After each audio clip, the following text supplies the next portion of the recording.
নমস্কার। গল্পের ঝুলিতে সকল শ্রোতা বন্ধুদের স্বাগত জানাই। আজ আপনাদের জন্য গল্পের ঝুলিতে রয়েছে গিরিবালা দেবীর লেখা দিবা ভিসার। গল্পটি ভালো লাগলে একটা লাইক এবং কমেন্ট করে জানানোর অনুরোধ রইল। আর চ্যানেলে নতুন হয়ে থাকলে আরও গল্প শোনার জন্য চ্যানেলটি সাবস্ক্রাইব করতে কিন্তু ভুলবেন না।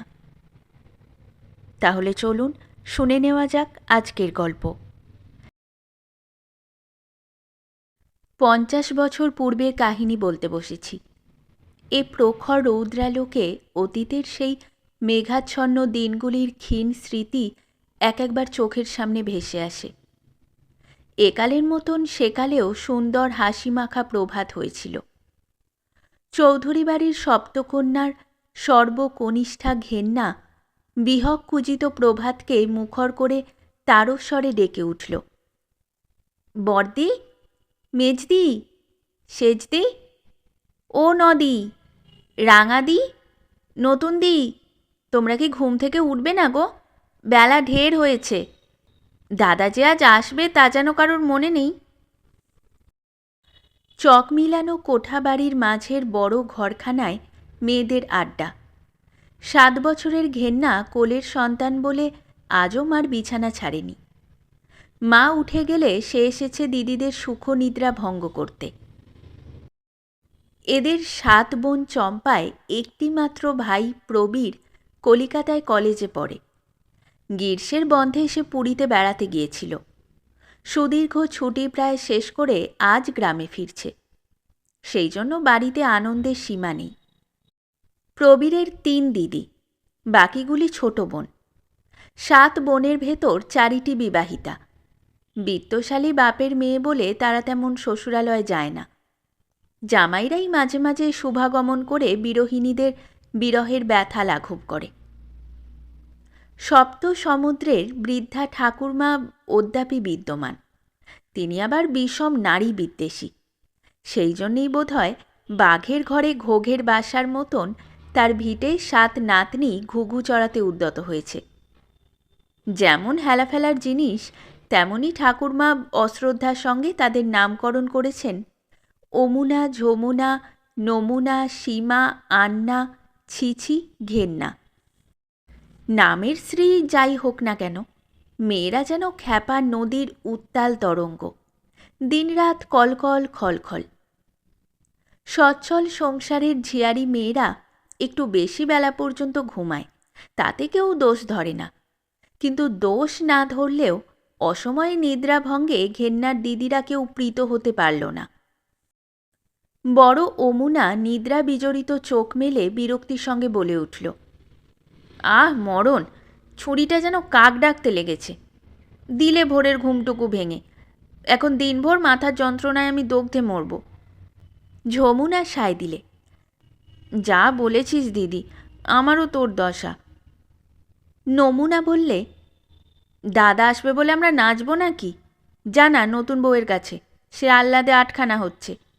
কই, আমরা শ্বশুরবাড়ি থেকে এলে এমন তো হইহল্লা দেখি না। সীমার বছরখানেক হলো বিয়ে হয়েছে। হৃদয়ের ভরা নদীতে এখনো ভাটার টান আসেনি।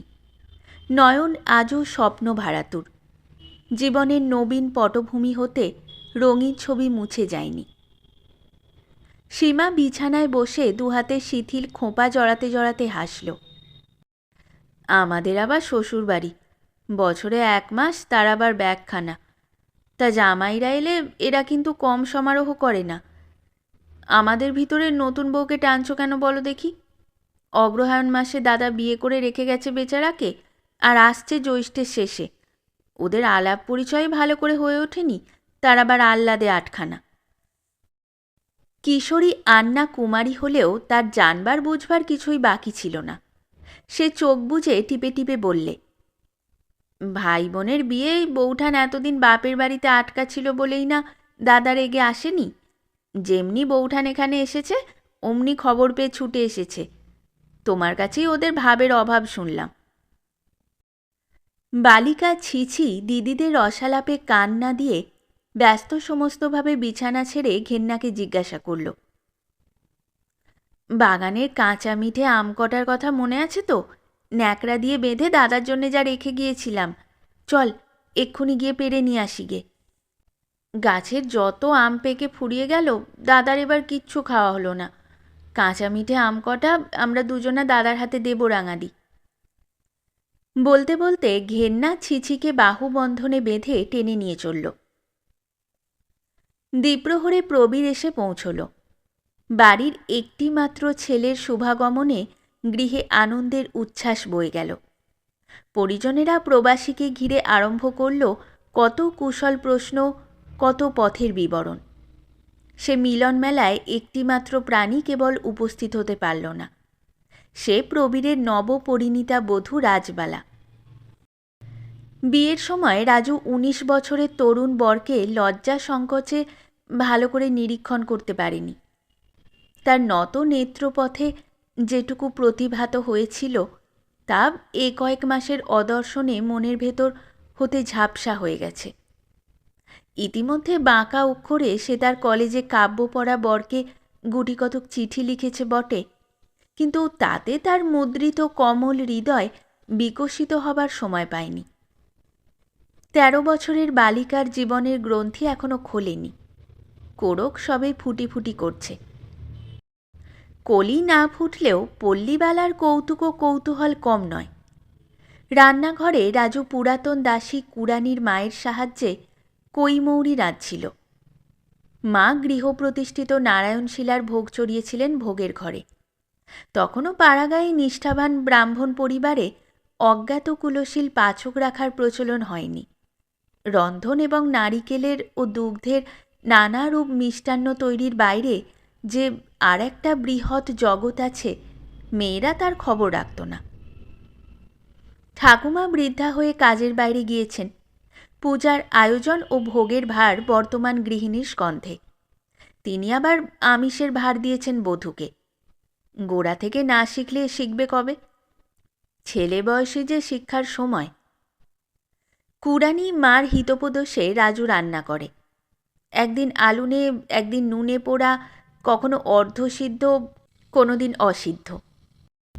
মেয়েরা সহজে এদিকে ঘেঁষতে চায় না। নিত্য নিত্য হাতা বেরির ঠেলার ভয়েই নানা ছলছুতায় পিত্রালয়ে অবস্থান করা। কুড়ানির মা রান্নাঘর হতে বের হবা মাত্র রাজু আর স্থির থাকতে পারল না। দাঁড়ান্তরালের ছিদ্রপথ দিয়ে তার চকিত চঞ্চল দৃষ্টি বাইরে প্রসারিত করে দিলে। প্রবীর সামনের দালানের সিঁড়িতে বসে সমুদ্রের বর্ণনায় উন্মুখ। তার চারিদিকে বিস্মিত শ্রোতার দল। কি বিরাট সমুদ্রের ঢেউ, কত বড় মাছ, জলচর জীবজন্তু, কড়ি শঙ্খ, ঝিনুক। শুনতে শুনতে রাজু তন্ময় হয়ে গেল। তার সুকুমার চিত্ত মুহূর্তে উধাও হল সেই সুনীল সিন্ধু সৈকতে, যেখানে তিমি হাঙর ঝাঁকে ঝাঁকে বিচরণ করে। ও বৌমা, এ কি কাণ্ড! কই মাছ যে পুড়ে গেল! শিগগির নাবিয়ে জলে ছিটে দাও। পোড়া গন্ধ বেরিয়েছে। রাজু সচমকে ঘাড় ফিরিয়ে নিলে। ভয়ে লজ্জায় তার মুখ রাঙা হয়ে গেল। সত্যিই সে টের পায়নি পিছনের দরজা দিয়ে কখন কুড়ানির মা ফিরে এসেছে। কুড়ানির মা বিরক্ত হয়ে রাজুকে ধিক্কার দিতে লাগল। দাদাবাবু কই মাছ ভালোবাসে, তার ছিরি করলে বেশ। চলন বিলে নখ ছুটিয়ে কর্তাবাবু ছেলের তরে মাছ আনিয়েছিল। গিন্নিমা পই পই করে আমারে কয়ে দিয়েছে, তুই দাঁড়িয়ে থেকে মাছ রান্না করাবি। আমি মরতে কেনই বা বাইরে গিয়েছি নুমা, এখন দাদাবাবু মুখে দিতে পারলে হয়। ভাগ্যি কেউ এধারে আসেনি, দিন মানে নুকিয়ে তোমার স্বামীর দেখুন তাহলে বের করে দিত। তুমি এমন কম্ম আর কখনো করো না বৌমা, এ বড় নিন্দের। এখন কাজে মন দাও, রাতে যত ইচ্ছে পরাণ ভরে স্বামীরে দেখো। অপ্রতিভ রাজু মাথায় আঁচল টেনে দিয়ে রন্ধনে মনোনিবেশ করল। রাত 12টার পর দেখা হলো দুজনার।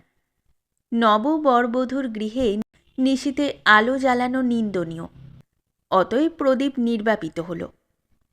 অন্ধকার হলেও কলেজে কাব্য পড়া প্রবীরের হৃদয়ে রঙের আলোর, রসের আলোর অভাব ছিল না। জ্যৈষ্ঠের শেষ কালবৈশাখীর ক্ষান্ত বর্ষণ আকাশ নববর্ষার সজল মেঘমালায় প্রসাধন করছে। রজনী স্নিগ্ধ মধুগন্ধি। ঘুমে ঢুলুঢুলু বধূর কানের পাশে মুখ নামিয়ে প্রবীর প্রথমেই আরম্ভ করে দিলে অনুযোগ অভিযোগের পালা। তোমাদের ওখানকার বিয়ে পর্ব এত শিগগির মিটল কেন? বৈশাখে দাদার বিয়ে, জ্যৈষ্ঠে মামার বিয়ে, আষাঢ়ে ছোট বোন শৈলীর বিয়েটা একেবারে চুকিয়ে রাখলেই ভালো হতো। বধূ চাপা স্বরে খিলখিল করে হেসে উঠল। কি বলছেন? শৈলী যে ঘেন্না ঠাকুরজির বয়সী, তার বিয়ের এখনও ঢের দেরি। দাদার বিয়ে মামার বিয়ে আপনি আসেননি বলে সকলে কত দুঃখ করলেন। দুঃখ করেছেন তাতে আমার স্বর্গলাভ হয়েছে। বেছে বেছে আমার ছুটির ভেতর সকলের বিয়ের তারিখ পড়েছিল। এত বড় লম্বা ছুটিটা একেবারে মাঠে মারা গেল। কদিনের জন্য আমি কখনো আসতাম না। মা কেঁদে কেটে চিঠি দিয়েছিল বলেই আসতে হলো।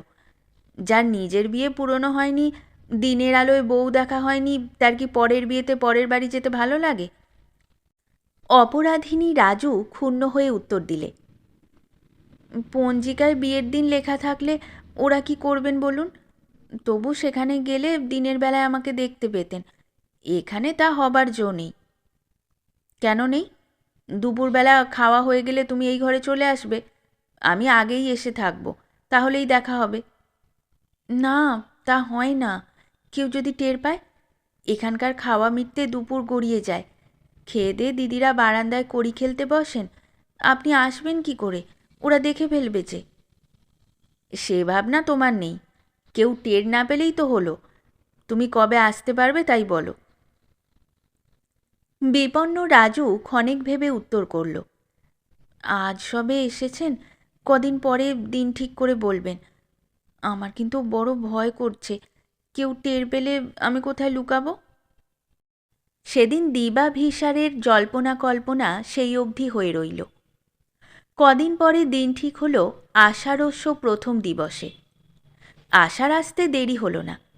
সেদিন ভোর থেকে চারিদিকে অন্ধকার করে বাড়ি বর্ষণ শুরু হলো। রইয়ে রইয়ে মেঘ গর্জন করছিল গুড়গুড় করে। পল্লীগ্রামের বর্ষা চারিদিক জল কাদায় থই থই করছে। মাটির আঙিনায় দেখতে দেখতে বৃষ্টির জল জমে গেল। ভরা দ্বিপ্রহরে ডোবায় নালায় ব্যাঙ ডাকছিল খ্যানোর খ্যান। চৌধুরীদের নিয়ম, ছেলেদের খাবার পর মেয়েরা খেয়ে দিয়ে কড়ি খেলতে বসে, চাকররা খেয়ে বাহির মহলে চলে যায়। নিম্ন শ্রেণীর ঝিরা দুবেলার ভাত বেড়ে নিয়ে বাড়ি হতে খেয়ে আসে। সকলের শেষে খান শাশুড়ি বধূকে নিয়ে আর রান্নাঘরের ঝি কুড়ানির মা। সবার খাওয়া দাওয়া হয়ে গেছে, বাকি তিনজনার ভাত বাড়া হয়েছে। কুড়ানির মা পিঁড়ি পেতে ঠাঁই করে রেখেছে। এমন সময় ভোগশালা হতে গৃহিণী ডাকলেন, বৌমা, ও বেলার ডালের গামলাখানা নিয়ে যাও, আমি যাচ্ছি। আমার এদিকের কাজ সারা হয়ে গেছে। বালিকা বধূর হাতে গৃহিণী দুই বেলার ভাত তরকারি দিতে ভরসা পান না, তাই দুই ভাগে রেখে দুইবারে দিয়ে দেন। বধূ আজ অন্য দিনের চেয়ে ক্ষিপ্রগামিনী হয়েছে। এক কাজ করতে গিয়ে 5 কাজ সেরে রাখছে। লিচু কাটা 4 গাছা মল অবিরত বেজে চলেছে রুনুঝুনু। তার চপল চোখ বারবার প্রসারিত হচ্ছে তাদের শয়নগৃহের বাতায়নে। মৃদু মন্দ মেঘধ্বনির সঙ্গে কি এক অজানা আবেশে ভীত বিহবলা বালিকার হৃদয় কাঁপছে দুরু দুরু। ভোগের ঘর উঠানের শেষ প্রান্তে। বুক সমান ঘোমটা টেনে দুই হাতে ডালের গামলা ধরে আনতে মাঝপথে এসে এক বিপর্যয় ঘটে গেল। ঘেন্না সুযোগ বুঝে ভাঁড়ার হতে খানিকটা আমের আচার চুরি করে দৌড়ে পালাবার সময় অতর্কিতে রাজুর ডালের গামলায় ধাক্কা খেয়ে মাটিতে পড়ে গেল। শুধু পড়ে যাওয়া নয়, চিৎকার করে কেঁদে সারা বাড়ি কাঁপিয়ে তুলতে লাগল। নামে ঘেন্না হলেও সকলের ছোট বলে তার আদর খুব। তার কান্নায় কেউ থাকতে পারল না, সবাই ছুটে এলো। দাসদাসীরাও বাদ গেল না। জলকাদায় ঘেন্না নিয়ে উঠেছে, গামলার কানা লেগে কপাল রাঙা হয়েছে, গামলার ডালও ছলকিয়ে নষ্ট হয়েছে অনেকটা। অসাবধানী বধূর এত বড় অপরাধ ননদিনীরা ক্ষমার দৃষ্টিতে দেখতে পারল না।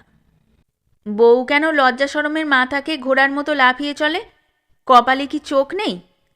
আহা, ঘি সম্বার দিয়ে রান্না, এতখানি ডালের কি অপচয়! বউয়ের হাতে লক্ষ্মী পায়ে লক্ষ্মী, কপালে রাজভাগ্যি। আর একটু হলে মেয়েটাকে যে শেষ করে দিত। বাছার কপালটা দেখতে দেখতে সুপুরির মতো ফুলে উঠল, ইত্যাদি। মা ও দিদিরা 60 সোনা করে ঘেন্নাকে তুলে নিয়ে গেল। এক দিদি চুল মুছে দিতে লাগলো, অন্য দিদি গায়ের কাদামাটি ধুতে বসে গেল। কপালের সুপুরিটির জন্যে একজন ছুটল চুন হলুদ গরম করতে। কিন্তু কেউ ভ্রুক্ষেপ করল না আপাদমস্তক বস্তাবৃতা এক অবলা জীবের প্রতি। রাজু তখনও তেমনি পথের মাঝখানে 2 হাতে শক্ত করে গামলা চেপে ধরে ভয়ে থরথর করে কাঁপছিল। সে যে কি করবে, কোথায় যাবে তা যেন ঠাউর করতে পারছিল না। সকলে সরে গেল। কুড়ানির মা কাছে এসে চুপে চুপে ডাকলে, বৌমা, চলো রান্নাঘরে যাই, পেছলে পড়ে যেও না, পা টিপে টিপে চলো। কি আদিক্ষেতামা, দেখে বাঁচি নে। মেয়ে না পাতে এসে গুঁতো দিলে, তাতে দোষ হলো নি, যত দোষ পরের মেয়ের। কুড়ানির মা দাসী হলেও তার হৃদয়ে মমতার অভাব ছিল না। মেয়ের বয়সী মেয়েটিকে সে প্রাণ ভরে ভালোবাসত, দোষ ত্রুটি ঢেকে রাখত। আরও ভালো লাগত তার রাজুর মুখে কুড়ানির মা শুনে। রান্নাঘরে ঢুকে গামলা নামিয়ে রাজু মুখের কাপড় তুলতেই কুড়ানির মা আর্তনাদ করে উঠল, তোমার থুত নিবে রক্ত পড়ছে যে বৌমা, পাতলা গামলার কানায় কেটে গেছে, আমি ওদের ডেকে আনি, ওষুধ বিশুধ লাগিয়ে দিই। যা ঘটে গেছে তারই লজ্জায় রাজু মরমে মরে রয়েছে। তারপরে আবার কাটা ছেঁড়ার ব্যাপার নিয়ে সে আর তার লাঞ্ছনার সীমা বাড়াতে চায় না। সে সবেগে ঘাড় নেড়ে মিনতি করতে লাগল, না কুড়ানির মা, তোমার পায়ে পড়ি, তুমি কারুকে কিছু বলো না, আমার তেমন লাগেনি, জলে ধুলে এক্ষুনি সেরে যাবে, ওরা জানতে পারলে আরও কত বকবে আমাকে। ব্রাহ্মণ কন্যার পায়ে ধরার উল্লেখে কুড়ানির মা জিভ কেটে রাজুর উদ্দেশ্যে ঢিপ ঢিপ করে মেঝে বার কতক মাথা ঠেকালো। তারপর শখেদে বলতে লাগল, তুমি কি করলে বৌমা, এমনি ধারার কথা কইলে আমার যে পাপ হয়। তুমি এবার একটুখানি স্থির হয়ে বসো দেখি, আমি বাগান থেকে 2টো গাঁদা ফুলের পাতা নিয়ে আসি, গাঁদা পাতার রস দিলে ব্যথা বিষ একদণ্ডে নরম হবে। কুড়ানির মা গাঁদার পাতার সন্ধানে বের হওয়া মাত্র রাজু বাঁ হাতের তেলোয় চিবুক চেপে ধরে দ্বারের দিকে অগ্রসর হল। কেউ কোথাও নেই। ঘেন্নাকে নিয়ে তখনও সকলে ঘরের ভিতরে জটলা করছে। মধ্যাহ্নে ক্ষণকাল বিরতি দিয়ে আবার বৃষ্টি ঝরছে ঝরঝর করে। ভেজা কাক ছাতে বসে কর্কশ স্বরে বিলাপ করছে। রাজু সভয়ে তার শয়নগৃহের দিকে চোখ মেলে চেয়ে রইল। বৃষ্টি ছাঁটের জন্য দরজা জানালা অধিকাংশ বন্ধ। 2টা একটা যা খোলা রয়েছে তা দিয়ে ছায়ান্ধকার ঘরের ভিতর ভালো দেখা যায় না। তবে রাজুর মনে হলো কে যেন জানালার পাশ থেকে সরে গেল। আবার বোধ হলো একটি আবছা মূর্তি কোণের আয়নায় টেবিলের কাছে দাঁড়িয়ে রয়েছে। ছোট মেয়ের পরিচর্যা সেরে তাকে শান্ত করে গৃহিণী যখন বধূকে নিয়ে খেতে বসলেন, তখন বেলা প্রায় শেষ হয়ে এসেছে। মেঘান্ধকারের সঙ্গে সন্ধ্যার অন্ধকার গলাগলি ধরে মিতালি পাতাচ্ছে। আহারান্তে কর্মরথের ক্ষণিক মন্থর গতির ফাঁকে রাজু কোন দিকে দৃকপাত না করে ছুটে গেল তার শোবার ঘরে। ঘর শূন্য, সেখানে কেউ নেই। খাটের বিছানা ঈষৎ কুঞ্চিত, পাপোশের পাশে কাদার অস্পষ্ট চরণ চিহ্ন। চটি জুতো কটর কটর করে কেউ যে অভিসারে আসে না, সেটা হৃদয়ঙ্গম করতে রাজুর বিলম্ব হল না। কিন্তু যে এসেছিল তার অঙ্গের সৌরভে সারাটি ঘর ভরে রয়েছে। এমন তীব্র মধুর সুবাস সে কেমন করে রেখে গিয়েছে? রাজু সরে গেল শিয়রের আয়নায় টেবিলের কাছে। আমার বিয়ের সম্বন্ধ আসছে বলে সে নিত্য নৈমিত্তিক স্নানান্তে আয়নার সামনে দাঁড়িয়ে এক বাটি চন্দন সর্বাঙ্গে মেখে থাকে। আজও মেখেছে। চন্দনের শূন্য বাটি পড়ে রয়েছে, কিন্তু চন্দনের স্নিগ্ধ কোমল গন্ধের সঙ্গে এ উগ্র গন্ধের মিল নেই। টেবিলের টানা টানতেই রাজুর চোখে পড়ল সেখানে রয়েছে কয়েকটা অর্ধপক্ক পেয়ারা, আর কিছু নেই। কিন্তু আয়নার পেছনে কলা পাতায় লুকানো রয়েছে ও কি? সন্তর্পণে কলার পাতা হাতে নিয়ে খুলতেই তার ভেতর হতে বের হলো কয়েকটা কেয়া ফুল। ফুলগুলো বুকের সামনে ধরে রাজু অনিমেষে সেদিকে চেয়ে রইল। অশেষ লাঞ্ছনা, গঞ্জনা ও চিবুকের যন্ত্রণায় এতক্ষণ যে অশ্রুজল জমাট তুষারের মতো হয়ে গিয়েছিল, কিসের উত্তাপে দুই গাল বেয়ে তাই পড়তে লাগল ঝরঝর করে। বালিকার আকুল অশ্রু দিবাভিসার ব্যর্থের জন্যে, না সহসা স্মরণপথে ভেসে আসা মার করুণ মাখা মুখ মনে পড়ায়, অথবা চিরসাথী ছোট বোন শৈলীকে মনে পড়ায়, তা কে জানে।